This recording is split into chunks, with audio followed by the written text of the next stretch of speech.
Saudaraku, saya waktu diminta misa ke tempat ini, saya berpikir dalam hati, maaf, boleh kan saya ngomong pikiran saya? Tapi tolong jangan dipukuli saya. Saya itu berpikir, maaf, apakah saudara-saudaraku di sini lebih tidak baik daripada saya yang berada di luar? Rasanya tidak. Apakah saya karena ada di luar saya lebih beriman? Rasanya tidak. Apakah karena saya ada di luar saya lebih dekat dengan Tuhan? Rasanya tidak. Apakah karena saya pakai jubah putih saya nantinya pasti masuk surga? Jangan-jangan Anda yang masuk, gue yang di neraka. Dan Anda, kok amin kurang ajar sekali. Dosa amin juga. Saya mendoakan Anda malah mengaminin. Amin. Semoga saya tidak sekali-kali.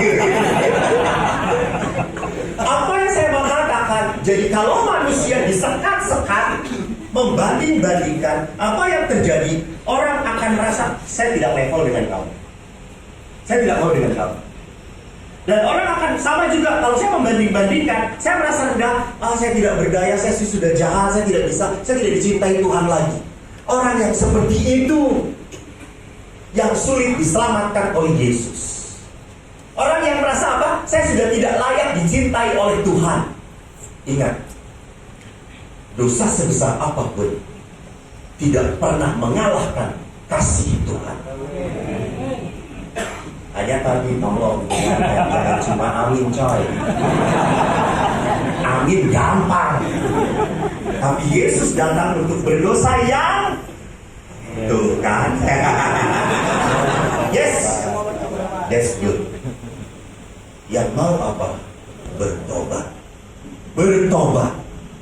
Bukan hanya saya dosa, saya salah. No. You harus bertobat.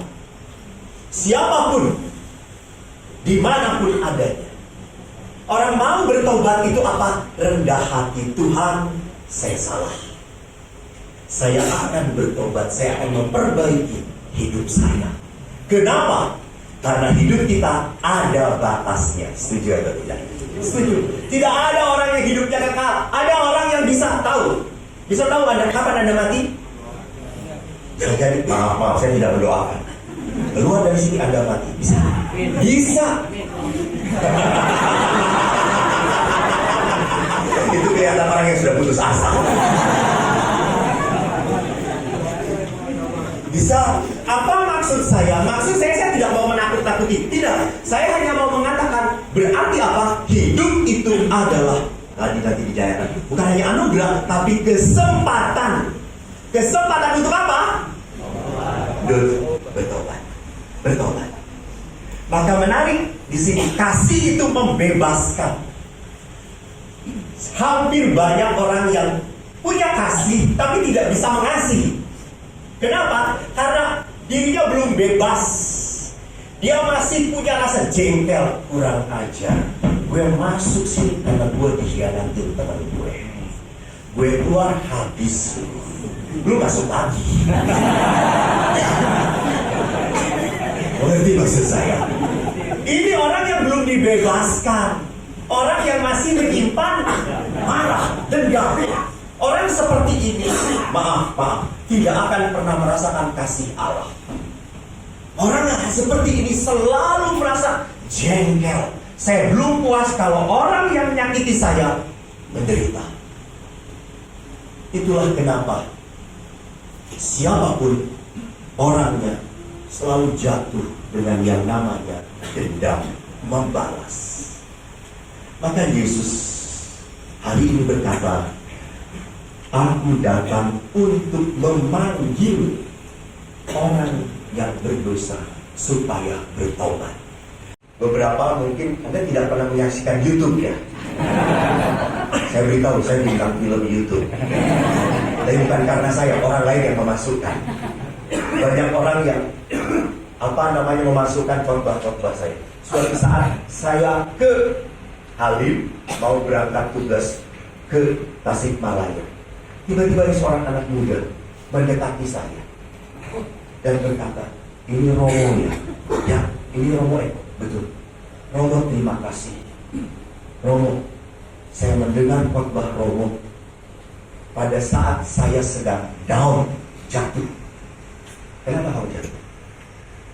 Saya sudah bertahun-tahun mencintai seorang wanita, dan wanita itu tiba-tiba memutuskan saya.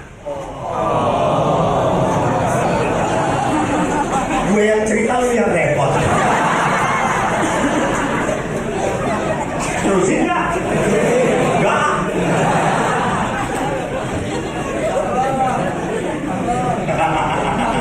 Pasti nggak pernah ngabak, langsung musuh. Lalu akhirnya setelah dia diputuskan, itu adalah cinta pertama dia dan sangat sayang sekali. Dia memang sudah punya rencana untuk menikah dengan perempuan itu. Setelah diputuskan, studi dia hancur, sekolah dia berhenti. Dia tidak mau kemana-mana lagi, bisnis dia hancur. Dia sudah buka toko online. Drop. Lalu akhirnya dia mendengar khotbah saya mau hanya mengatakan apa? Saudaraku, sebuah hal memaafkan itu keputusan saya. Karena kalau kamu hanya bisa memaafkan orang yang berubah, orang itu akan berubah atau tidak? Tidak akan pernah berubah. Orang yang nyakiti Anda tidak akan pernah berubah. Dan mereka tenang-tenang saja. Dan kita yang sakit hati makin jengkel. Maka di situ mengatakan apa? Saya memaafkan supaya saya bahagia. Saya melepaskan kebencian karena saya ingin menjadi orang yang sukacita. Maka orang itu melepaskan luka lama dia, dan akhirnya dia maju berkembang, dan dia ketemu seorang wanita lain yang lebih cantik.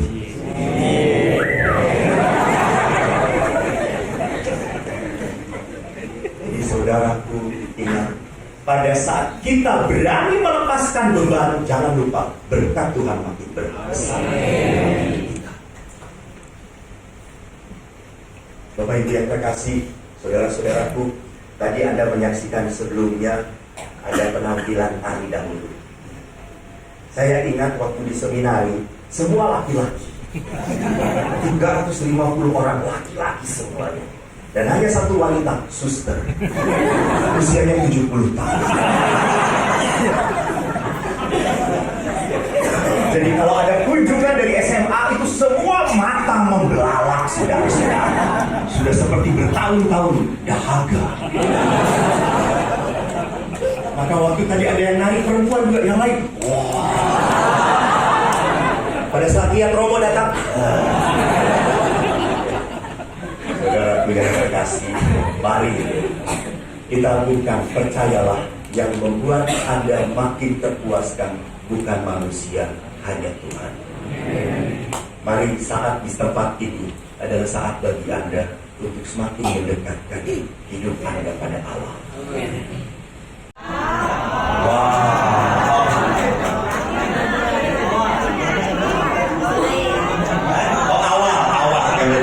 Awal saya lupa. Tapi merasanya apa, memang walaupun baru sebentar, kelihatannya lama sekali. Karena berat beban saya. Umatnya baik tapi dosanya banyak.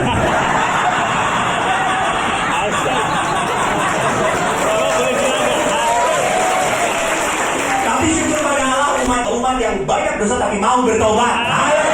Syukur pada. Dan saya di Bandung seringkali diminta juga untuk ke lapas, dan ini baru di waktu saya tugas di sini, saya baru kali pertama ke lapas Tangerang sini. Wah, terima kasih. Saya disambut dengan sukacita. Terima kasih. Saya pun sukacita berkenalan dengan Anda. Anda akan selalu ada di dalam doa-doa saya.